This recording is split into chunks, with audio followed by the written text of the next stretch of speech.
Start. We have to pursue a more balanced policy of regional development so that adequate employment opportunities are made available in the more populated regions of the country. It cannot be a coincidence that the regions that have experienced a lower rate of economic growth are geographically identical to those with a higher rate of population growth.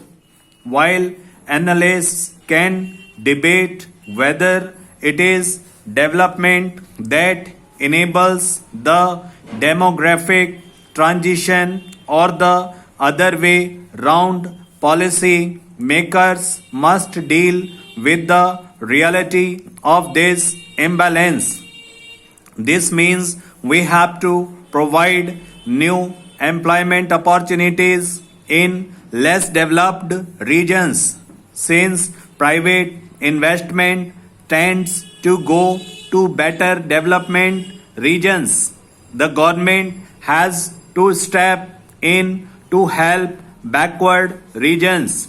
Given the paucity of state level resources, we have set up a backward regions grant fund to augment development assistance in these regions. We are also launching the National Employment Guarantee Program to ensure livelihoods in these regions. Not only will these measures enhance employment opportunities and incomes and hence have an effect on demographic trends, but they will also ensure a higher participation of women in our workforce. It is accepted fact that increased population of women in the workforce will ensure an earlier demographic transition, while the three-pronged approach of focused attention on women and girls, a general enhancement of educational and health care levels and balanced regional development must be the core of any population stabilization strategy.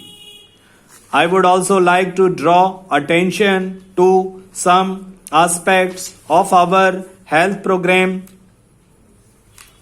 For far too long has the health sector been addressed through a series of vertical disease-based program. A focused target-driven family planning program was another major program with poor results.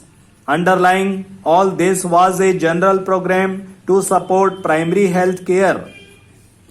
This vertical and horizontal fragmentation of health programs, coupled with a target-driven approach to population stabilization in the past, has distanced the entire gamut of health service from the Aam Aadmi, who is the primary stakeholder in any service delivery program.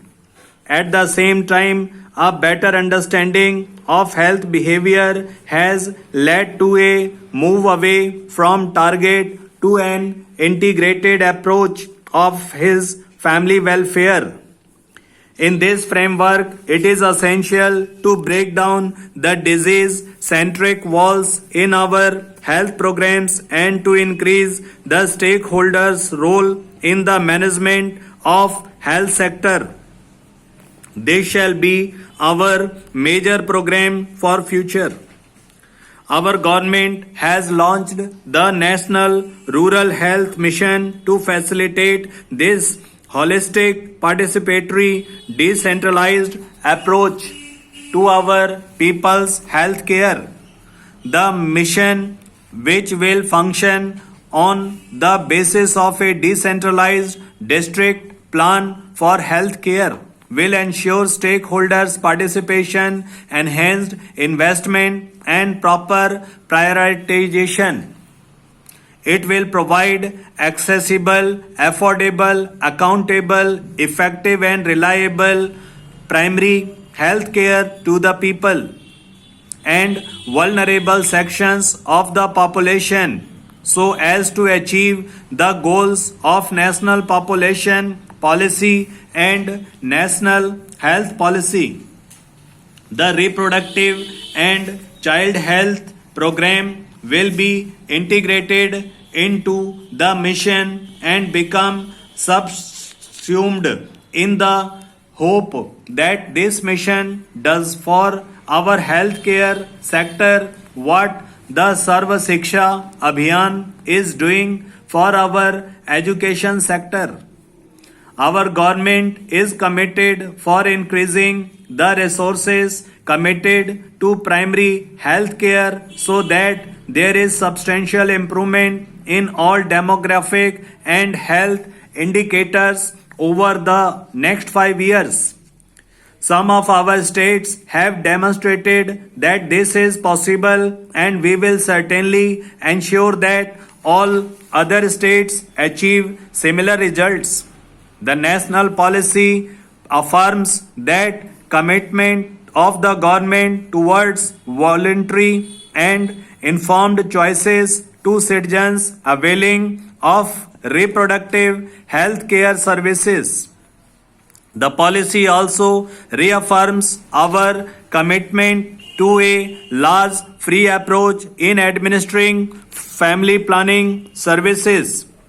I would like to make it clear that our policy does not encourage incentives and disincentives as they have at best only in marginal impact and sometimes may even cause resentment and non-acceptance of the program. I sincerely believe that coercion of any kind to achieve population stabilization is acceptable in a free society. Our government's approach places fertility reduction in the broader context of evolving an effective development strategy that focuses its attention on elimination of poverty, empowerment of women, and offer choices in limiting family size. Population stabilization is only one aspect of population policy. I do urge you to pay equal attention to the challenge of building capabilities of our people. No civilized society can regard any human being as a burden, a liability. Every one of us has a right to live a decent life. The challenge of population management is to empower people so that those who are perceived as liability can be effectively transformed into assets. A literate, gainfully employed, and socially, culturally, and economically productive person is a national asset.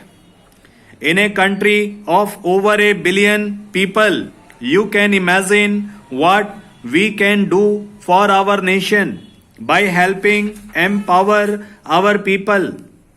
Investing in human capabilities converts human liabilities into human